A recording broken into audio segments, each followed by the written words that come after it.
You are Locked On Cubs, your daily Chicago Cubs podcast. Part of the Locked On Podcast Network, your team every day. You are Locked On Cubs, part of the Locked On Podcast Network, your team every day. Alongside Sam Olber, I'm Matt Cozy. Sam and I are lifelong fans, taking our passion into a discussion with you on all things Cubs. Thank you for being part of the show and making us your first listen today. And the best way you can help us grow the show is to listen every day, like the video, and comment anything below. And also, thank you for making us the number one destination for all things Cubs. Today's episode, to round out the week, is presented by Booking.com. Booking.yeah. The right stay can make you a fan of any city, even your rivals. Check out Booking.com for your stay today. Well, the Cubs finally won a baseball game, 5-3 in 10 innings over the Giants on Thursday. Cubs led 3-0 for a majority of the game until the Giants scored 3 two-out runs in the bottom of the sixth to tie it. Score remained that way until Ian Happ connected for a two-run homer in the top of the 10th. And Porter Hodge recorded his first save as the Cubs get their 38th win of the season. Sam, we're going to close up the week recapping this win. We got a couple roster moves and then Cubs Brewers this weekend. Yeah, a lot of people have asked me in the last 72 hours or so, hey, so you watch all the games now. Like, what are you going to watch for? What are you looking at? Mm-hmm. And I'm not a big I don't believe baseball's a type of sport where you could say, hey, I want to watch this and this so we could have momentum going into next year. It just doesn't work like that. Every year is so different. Look at Adbert Alzolay from last year to this year. You just never know. But what I am looking at is trends and developmental signs from some of the young guys. Like, I am fascinated with Pete Crow Armstrong's speed.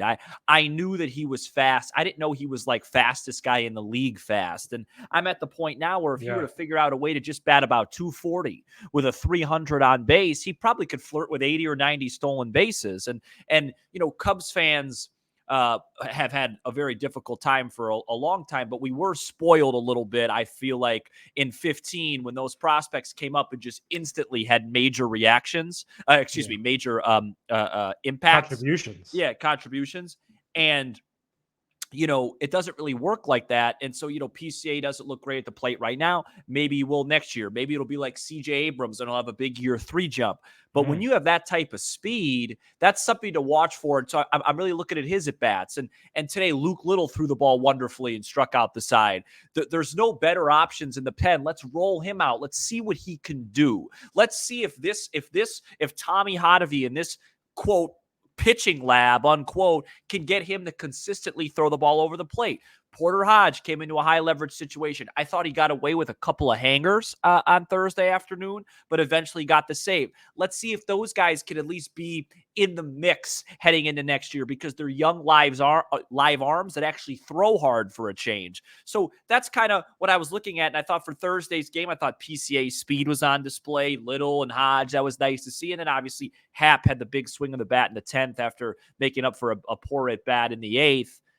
So it was nice to see them win, but that's kind of where I'm at right now. Is I'm looking for trends and signs for these young guys to get excited about. And one thing I'm excited about is PCA's natural speed.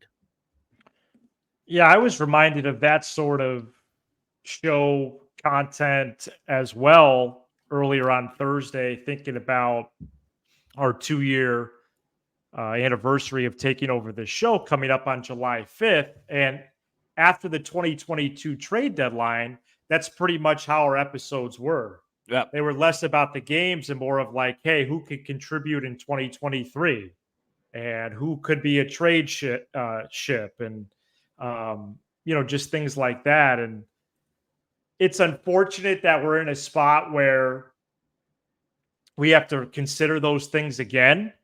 Yes. And if this season is trending in that direction, then we are going to zoom in and we're going to take out the magnifying glass on guys like you mentioned. But I did have that thought on Thursday as well. Yep. It was nice to see Shota come back. Yeah. I've apparently missed like information on him. Are you talking about him intentionally pitching slower? Yeah. I didn't hear that until today either. I feel like I read or overread for my show prep, and I never saw that. Never saw one. Never saw it. There was something last month too that I never saw that people kept saying. Trying to think of what that was. Maybe that he requested extra rest or something. But anyways, yeah, the velo drop was intentional. Supposedly last week he got hammered. They pushed him back a day this week. The velo was up a lot, and that was encouraging to see, and it was even surpassed his average by a lot, really on probably a dozen or 2 dozen pitches. Mm-hmm. So yeah, I mean, 3 runs on 5 hits. He ran into quick trouble in the 6th. Yeah. Where you thought like, wow, this might be a 7-inning outing for him. Mm-hmm. And then it was 2-2 with 2 outs. And it eventually snowballed to where Soler got that big hit and the Giants tied the game. Yeah, I was expecting the worst, but Little, Miller, Neris, and Hodge did well out of the pen, and Happ hit that homer in the 10th, and they won. Horner 3 hits, including a homer earlier. They were still 2 for 12 with 9 guys left on. They struck out 14 times. They strike out so much. They struck out 10 plus times in 3 of the 4 games this week. A lot of backward Ks. It's crazy, but they won somehow. Yeah, they won. So, we'll give them a credit on that. I thought the 8th inning at bat after Suzuki doubled, I believe that was Hat Morel Swanson. That was when I kind of thought, well, it's another L. That was right. rough. Right, because it's a basic situation where they can't play to run. Yeah, and then in the 10th, Suzuki leads off and just hits a grounder to the 3rd, which is like the only place you're not supposed to hit a grounder there. And then Happ came up with the big swing of the bat. I didn't think he got it. I thought it was, I thought it was going to be caught at the wall. Got a nice carry, and JD pointing out that's what the Cubs bullpen thought too. They weren't sure. I wasn't listening to those guys. Okay. I had it on mute in the background. But I like the Little and Hodge stuff, Sam, because Little, let me give you his last 3 outings, 4 2/3, 6 strikeouts, no hits. Yep. No hits. Hodge last 3 appearances, 5 innings, 8 strikeouts, 2 hits. And you want to know why Hodge got away with a couple of mistakes in the 10th? Because he actually has stuff. So when you have good stuff, sometimes you can get away with making bad pitches because you're either throwing hard, they're expecting something else, instead of these same guys that throw 91 or, even hit 95, but then they throw that Frisbee slider and leap up into the air as the ball leaves the yard. And Little, there's obviously something there with Little. His velocity's down, and maybe that's intentional to help him throw more strikes because maybe he doesn't even, with his arm angle and stuff and his size, he doesn't even need to throw 98. 95's plenty if he's getting it over. And most of the time when the ball gets put in play against him, it's on the ground. So it's really just a matter of getting ahead of guys for him. And I just would like to see, think about it. Neris has been bad. Miller's been pretty good. Leiter's hurt. Wisniewski's been bad. Just give these guys, if they have the one game maybe that they'll compete in Milwaukee, if it's tied or they're up late, let's see what they could do. Let's run them out there. I don't need to see Colton Brewer, Drew Smiley in there, or one of those guys. Let's just try and rally around and find some things to talk about every day. I hope they're not one of the worst teams in baseball when the season ends on September 29. And so as this episode goes on, I know we're going to transition to the weekend series, but yeah, man, what a hard week. Yeah, it's been a really bad. They put themselves in this group with the Sox, A's, Marlins, and Rockies. 2 months, really. It's been 2 months. It's been a hard 2 months of baseball. But considering the possibility that it could be a worst 5 to 7 group. You know what, though, Matt? I got to tell you, and I don't really like saying this at this point, but if they're not going to make the playoffs, I'd rather have them just be atrocious. Really? I'm not rooting against them, obviously, but if you were to tell me right now, Cubs aren't going to make the playoffs, would you rather have them be 80 and 82 or 70 and 92? I'd pick the latter because that'll force change. That'll force Oh, things, okay. because I don't like. What's the point of going 80 and 82? That's like what the Bulls do. It's you're the Right. Every Bulls. year. Every year, get the 11th pick, take a guy, and then go win 40 games and lose the play-in, and great. And Right. I understand this is baseball; you don't get the tank and stuff, but I just think, listen. I'd love for them to make a run; would make my whole summer. But if they're not going to make a run, then don't because what we'll get. Hey, we won 80 games. We had a bunch of injuries. That May and June stretch. Yeah. If you take that away, we were a 90-win team, and then you just do the Well, same. take that thing. away. It's been 55 games. You do the same thing over and over again, and people continue to get employed and make mistakes. It's a great point. So, I'm not rooting for them to do that. I still, I won't be watching much this weekend, but I'll be checking the scores, and if they're up 4-2 tomorrow, I'll find a place to pull up the app and start pacing around, because that's who I am at heart. It's a disease, right? Being this big of a Cub fan is a disease. I had a really busy day today, and I somehow found a way to have that game on from first pitch to last the entire time I was working. That's not normal. This team doesn't deserve that. So I love this team. But I'm just saying, if you were to tell me right now they're not going to make the playoffs, then bottom out is fine with me. All right, I'm going to have to get back to you on that one. Sleep on that one. Coming up next, speaking of stuff out of the bullpen, the Cubs acquired a reliever that throws 89, 90-ish miles per hour, and perhaps Craig Counsell did throw some shade at his boss during the quotage of that acquisition. Another starter goes down to the IL, and then again later, previewing Cubs Brewers. Stay tuned. Our brand new partner here on Locked On Cubs, we are brought to you by Booking.com. With summer travel heating up, especially travel for baseball games, it's time to explore those U.S. cities you always secretly wanted to learn more about. Yes, we're talking about your rival cities, with hotels, bed and breakfast, vacation rentals, resorts, and so much more on Booking.com. You might just find your perfect stay even in your baseball rivals' city. From hotels that look over stadiums to family-friendly resorts, Booking.com has so many choices across the U.S. for your summer travel. This MLB season, the right stay can make you a fan of any U.S. city, even your rivals. And Sam, shout out to Nick Cozy, who texted me on Thursday that he just booked the trip on his way to Cooperstown, I do believe, with Booking.com. So shout out to Nick supporting the show with that booking. Book today on Booking.com on the site or in the Booking.com app. This show is also brought to you by FanDuel.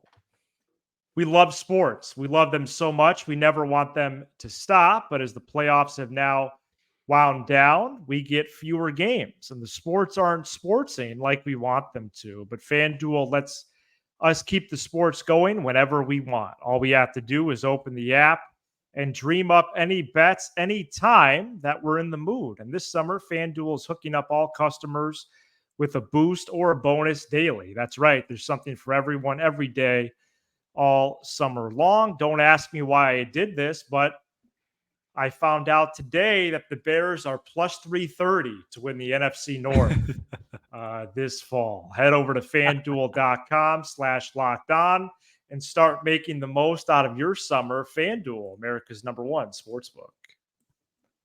The Cubs play the Brewers at 7:10 p.m. Central Friday, and you can hear every pitch of the Cubs' hometown broadcast on SiriusXM by searching Cubs on the SXM app.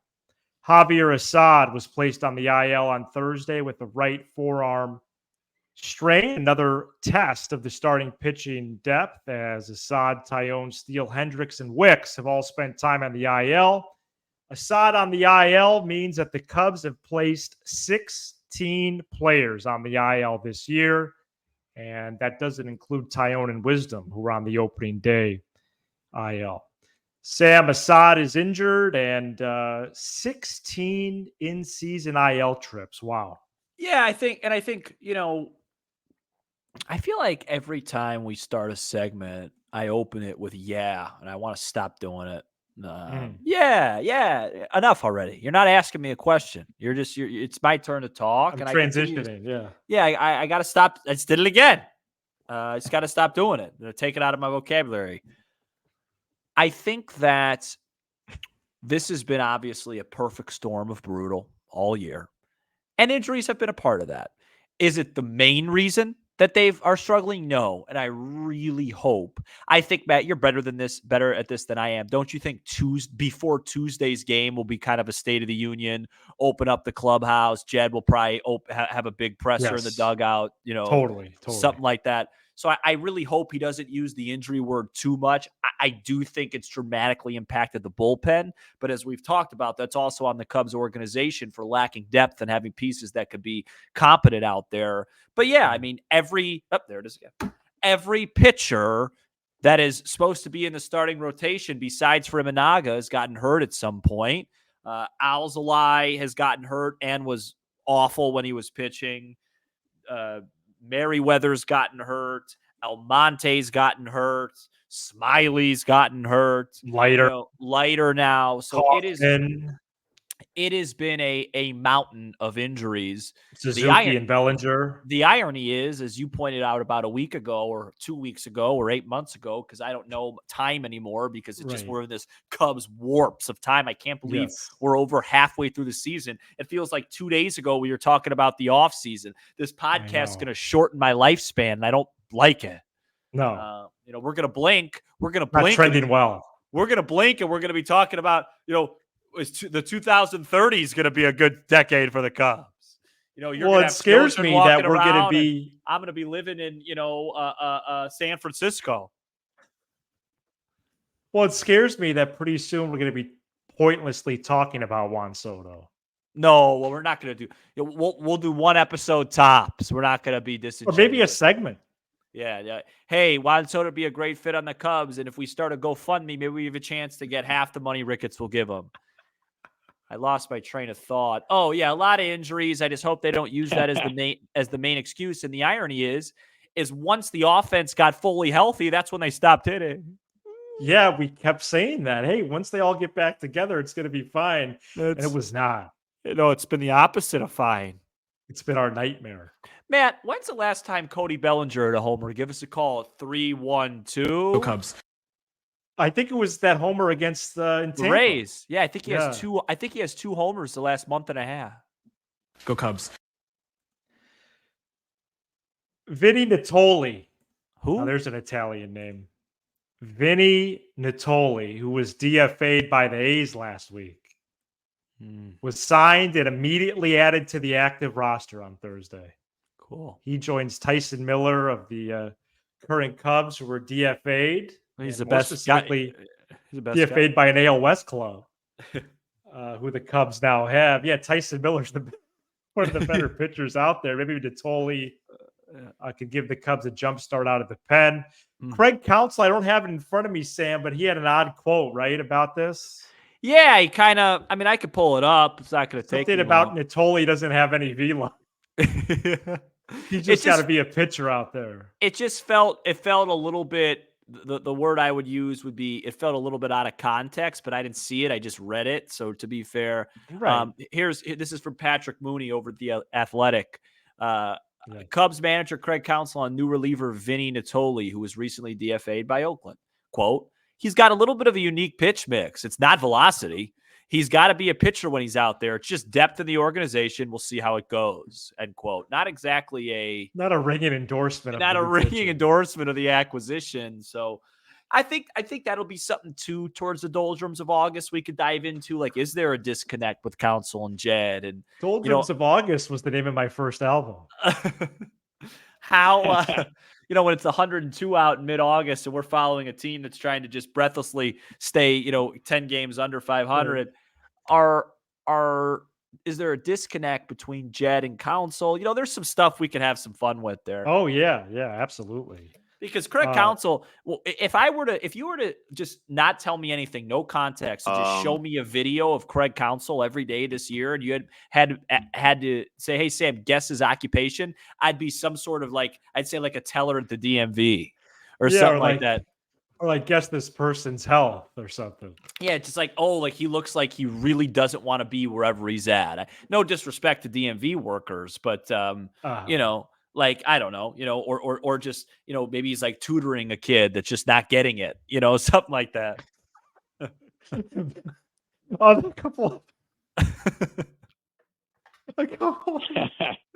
know what I mean? A couple other I do, unfortunately. A couple other updates. Ben Brown is making progress, but the Cubs obviously being cautious after the quite a series of events with him. And then Jordan Wicks, not expected back until late July. So we're going to preview Cubs Brewers coming up next. This episode is brought to you by Game Time. Game Time is now an authorized ticket marketplace of Major League Baseball, which makes getting tickets even faster and easier. Prices on the Game Time app actually go down the closer it gets to the first pitch. With killer last-minute deals, all-in prices, views from your seat, and their lowest price guarantee, Game Time takes the guesswork out of buying MLB tickets. The experience of searching for and then buying tickets on Game Time is simple. Plus, Game Time is the only ticketing app that gives you complete peace of mind with your purchase. See the view from your seat before you buy, so you know exactly what to expect when you arrive. Download the Game Time app, create an account, and use code LOCKDOWNMLB for $20 off your first purchase. Now, remember, you could see where you're at before the game starts. Now, if you, let's say you bought tickets to the Cubs-Phillies game, and you kind of, you don't really want to watch the Cubs anymore. Maybe you can get one of those seats right behind one of those poles there and just socialize the rest of the evening. They'll tell you where you're going to sit. You'll know before you get there. Right. Terms apply. Again, create an account or redeem code LOCKDOWNMLB for $20 off. Download the Game Time app today. Last-minute tickets, lowest price, guaranteed. Cubs with a 3-game series against the Brewers this weekend. You've gotten really good at the ads since we made that change to the show the last month. Too bad the Cubs can't match that. I appreciate it. I just Vinnie Natoli with that comeback sinker. 7-10, 3-10, and 1-10. It's going to be Tyone and Ray, Steele and Myers, Hendricks, Peralta. Brewers are 48-33, firmly in first place in the NL Central. They have won 4 straight, and for Friday's game, at least, according to FanDuel, Sam, minus 136 favorites, and I just can't stand whatever that ballpark is named now. It has been a house of horrors for the Cubs since, I would say, July 3rd of last year. Yeah. Well, no, it's been a house of horrors for longer than that at this point. Remember 2021, they were up 7-0, and then you went to go grab a sandwich and you came back. It was like 12-7. Was that the game Arrieta pitched? Yes. Yeah, that was. Hasn't been a great run over at American Family Insurance. AmFam, that's right. I have very low expectations for this. I have very low expectations for this weekend. My guess is they'll probably pitch fairly well. I mean, Steele, that's what they've been doing. Hendricks always throws well, usually against Milwaukee, so we'll have to see how it goes. Cubs always will, make sure they get Freddie Peralta. It's not a Cubs Brewers series unless we see him. Right. And he's the only guy that they actually beat last time out when they lost 3 out of 4. I believe the Cubs have lost 3 out of 4 in 94 straight 4-game series. Yeah. And it's the same pattern every time. They lose a heartbreaking opener, and then another one, and then maybe they win the finale or something along those lines. Well, what was the last time they won a series opener that wasn't the 2-gamer against the Sox? It had to be in Pittsburgh. That Friday night against Jared Jones. Yeah. Okay, well, that was May 10th. Yeah. Literally. So the Cubs haven't won an opener of a series in a month and a half. That's great. So Friday night would be a fun time to do that. What is it? Tyone? Because then you feel Ray? good about Steele the next game to win the series. Yeah, right. That's the whole concept. It's not exactly let's just pull up rocket science. Let's pull up the Cubs numbers against Colin Ray. Not good. 233, 258, 433. Anybody with good numbers? Christopher Morel's 2 for 3 with a double. The only home run off Colin Ray's Cody Bellinger. Miguel Amaya's 1 for 2. Go ahead.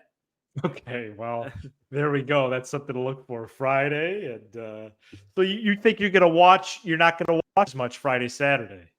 My plan is to just kind of keep tabs Friday, Saturday, and watch on Sunday. That's mine too. Yeah, I got some things going on this weekend, all positive.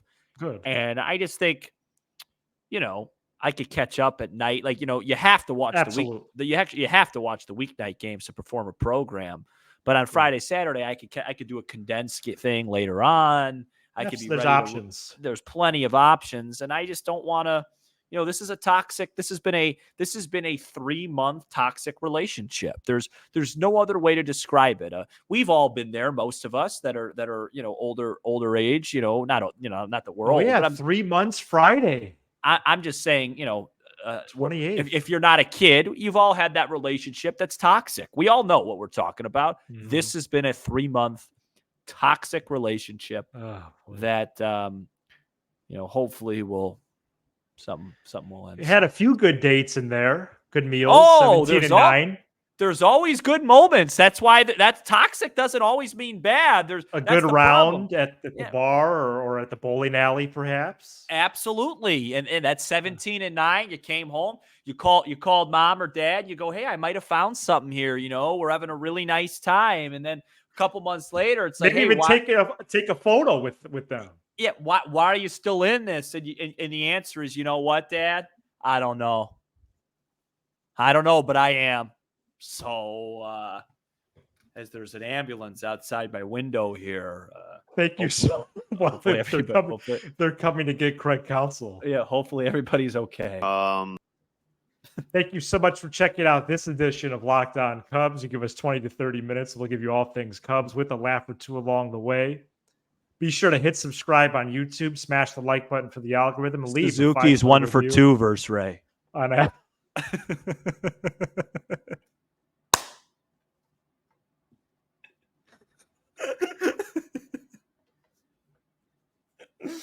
Oh boy, I'm sorry. We'll see you on Monday. Go Cubs.